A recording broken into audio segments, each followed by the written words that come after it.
तो द्वादश स्कंद की द्वितीय अध्याय में ये लिखा है कलयुग का अंत कैसे होगा।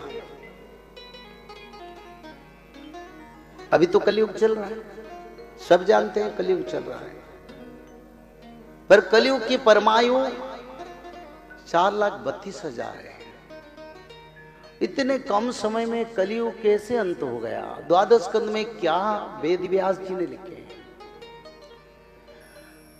तो वेद व्यास जी ने यहां लिखते हैं तपसोच दया दान चारों पद धर्म जब धरती पर नहीं रहेगा तब जानो कलयुग का अंत होगा। अभी तो कोई तप नहीं करता है, तपस्या नहीं करता है। लोग साधना करते हैं तंत्र मंत्र, पर तपस्या कौन करते? तपस्या क्या, साधना क्या है? तपस्या का अर्थ जो भगवान निराकार विष्णु के ध्यान करते हैं उनको तपस्या कहते हैं। साधना किसको कहते हैं? जो एक मंत्र के माध्यम से बार बार उसको जाप करके सिद्धि प्राप्ति करते हैं उसको साधना कहते हैं। और कलयुग में तो साधना होता है, तप कहां है? तो 4 पद धर्म जो तप सोच दया दान, पहले तप कट गया, फिर आया सोच। सोच का अर्थ क्या है?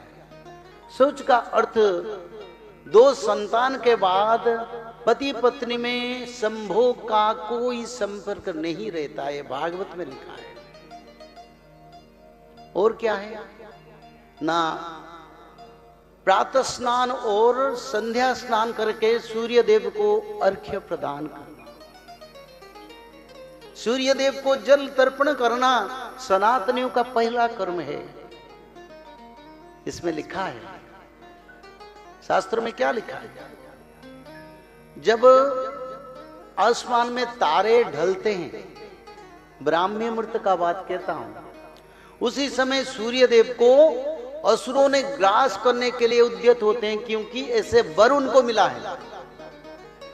और उसी समय त्रिकाल संध्या करके कोई भी मनुष्य जब भूर्भुवस्वः तस्य वितु वरेण्यं भर्गो देवस्य धीमहि धियो यनो प्रचोदयात्, जल उठाता है, भूर्भुव शुरू करता है, तब असुरों दग्ध हो जाते हैं, असुरों जल जाते हैं और सूर्य देव आनंदित होते हैं। सकल सृष्टि का आधार, नारायण का अनन्यतम प्रतिमा, प्रभावशाली रूप, सबका गुरु शंकर भगवान है और सूर्य देव संसार का मानव का गुरु है। हनुमान जी का गुरु कौन थे? सूर्य भगवान। और सूर्य देव को उसी समय जल तर्पण करने से संसार का कल्याण होता है। पर आजकल कोई प्रातः स्नान सायं स्नान करके सूर्य देव को अर्घ्य प्रदान करते हैं? हाथ उठाइए।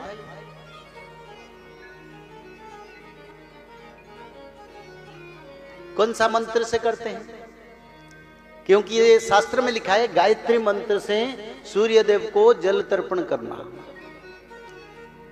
और पहला मंत्र भूर्भुव उच्चारण से असुरों का दग्ध हो जाते हैं, असुरों जल जाते हैं। फिर सायंकाल में वो जीवित हो जाते हैं, उसी समय सूर्य देव को जल तर्पण करना चाहिए। त्रिकाल संध्या सूर्य देव को जल तर्पण, स्नान शौच संसार में लुप्त हो गया, दूसरा पाद धर्म भी नष्ट हो गया। कलयुग कैसे अंत नहीं हुआ? तप चल गया, शौच भी चल गया, आया दया का बात। गुजरात में दया का प्रभाव 30% है। अलग राज्य में, राजस्थान में दया का भाव 15-20% आएगा। पंजाब में दया के भाव 10-15% आएगा।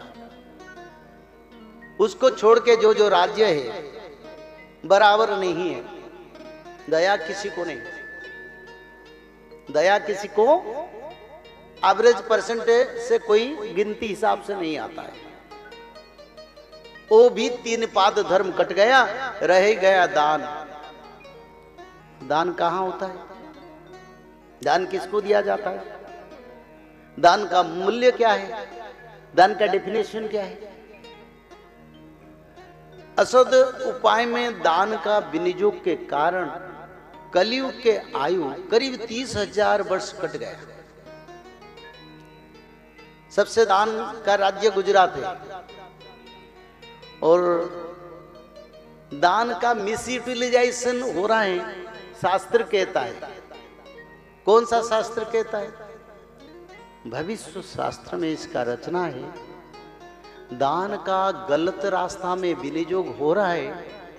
इस कारण कलयुग के आयु 30,000 वर्ष कट गया, वही पाप के कारण। शास्त्र कहता है दान नहीं है, तो 4 पाद धर्म में दान महत्वपूर्ण है।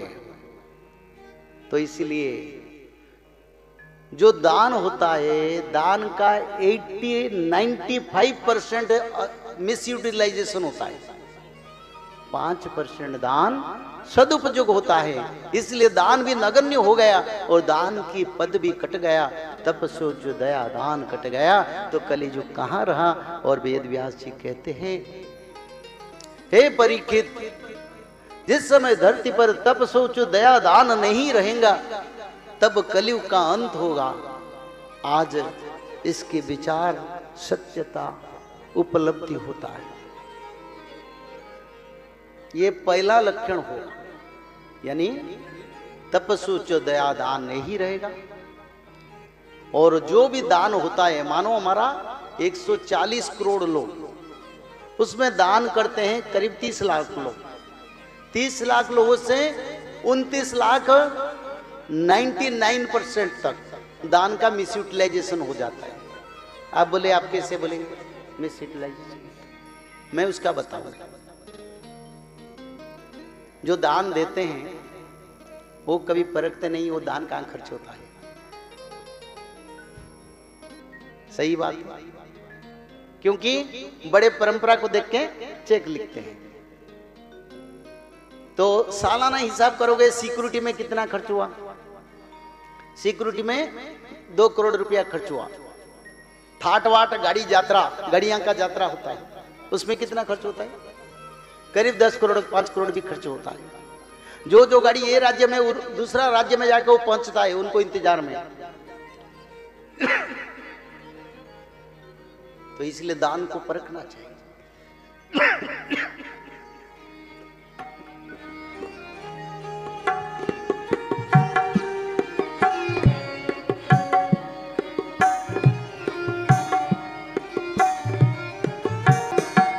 बोले सच्चिदानंद भगवान की जय हो। तो तपस्सूच दया दान धरती पर नहीं है। आप बोले कैसे नहीं है? मैं बोला एवरेज परसेंट में कैलकुलेशन करे, लाखों लोग से 1-2 लोगों का परसेंटेज पैसा अगर दान को सही विनियोग होता है तो 99% गलत हो जाता है। तो उसका एवरेज परसेंट में हिसाब में कैलकुलेशन को नहीं आता। और क्या होता है ना, गौशाला में उसको मार्केट में बेचा जाता है। वो भी शास्त्र के नियम में नहीं है, भागवत महापुराण में लिखा है। ये भागवत महापुराण में जो गो पालन करते हैं उसको गो पालन करना चाहिए, जो गो सेवा करते हैं उनको गौशाला को मंदिर बना देना चाहिए। तो ये सब विभ्राट हो रहा है। माधव माधव माधव माधव माधव माधव माधव